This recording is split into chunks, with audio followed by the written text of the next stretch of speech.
क्या आप कर्मा में विश्वास रखते हैं? तब आपको मैनिफेस्टेशन में भी विश्वास रखना चाहिए। मैनिफेस्टेशन मतलब आपको जो भी चाहिए वो यूनिवर्स को बताइए। दिन भर में जब भी आपको मौका मिले वो दोहराइए।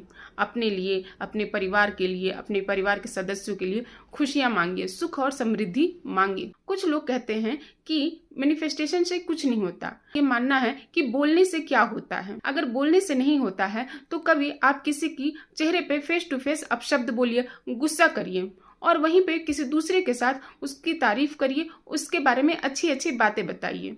देखिए सामने वाले का जो रिएक्शन आपके प्रति होता है, क्या दोनों में अंतर नहीं है? जिसको आपने अपशब्द बोला है वो कितना गुस्सा हो जाएगा और पलटकर वो भी आपको कुछ अपशब्द बोलेगा। लेकिन जिसके बारे में आपने अच्छा अच्छा बोला, जिसकी आपने तारीफ की है, वो भी पलटकर आपको कुछ अच्छा ही बोलेगा। इसका मतलब है कि बोलने से फर्क पड़ता है। जब हम इंसान को कुछ बोल रहे हैं तो इतना फर्क पड़ रहा है, तो जब हम यूनिवर्स को बोलेंगे तो क्या फर्क नहीं पड़ेगा? अगर बोलने से कुछ नहीं होता तो पैर छूने की जो प्रथा है वो नहीं होती।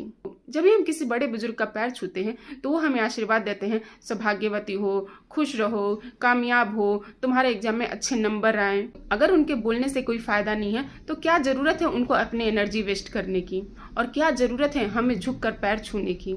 जब हम किसी का पैर छूते हैं तो सामने वाला यूनिवर्स को एक मैसेज देता है कि जिसने भी मेरा पैर छुआ हो उसके साथ सब अच्छा अच्छा हो। महाभारत के युद्ध के समय सभी लोगों ने पांडवों को विजयी होने का आशीर्वाद दिया था, मगर कौरवों को किसी ने भी विजयी होने का आशीर्वाद नहीं दिया था। उस वक्त लोग इतने धर्मात्मा होते थे कि वो जो बोल देते थे वो हो ही जाता था। इसलिए जब कौरव और पांडव आशीर्वाद लेने अपने बड़े बुजुर्गों के पास गए तो कौरवों को किसी ने भी आशीर्वाद नहीं दिया विजयी होने का, मगर पांडवों को सभी ने आशीर्वाद दिया विजयी होने का और वो विजयी हुए। इसका अर्थ है कि बोलने से फर्क पड़ता है। इसलिए हमेशा अच्छा अच्छा बोलिए, इस यूनिवर्स को अच्छा अच्छा मैसेज दीजिए ताकि यूनिवर्स आपको अच्छा अच्छा ही लौटा सके।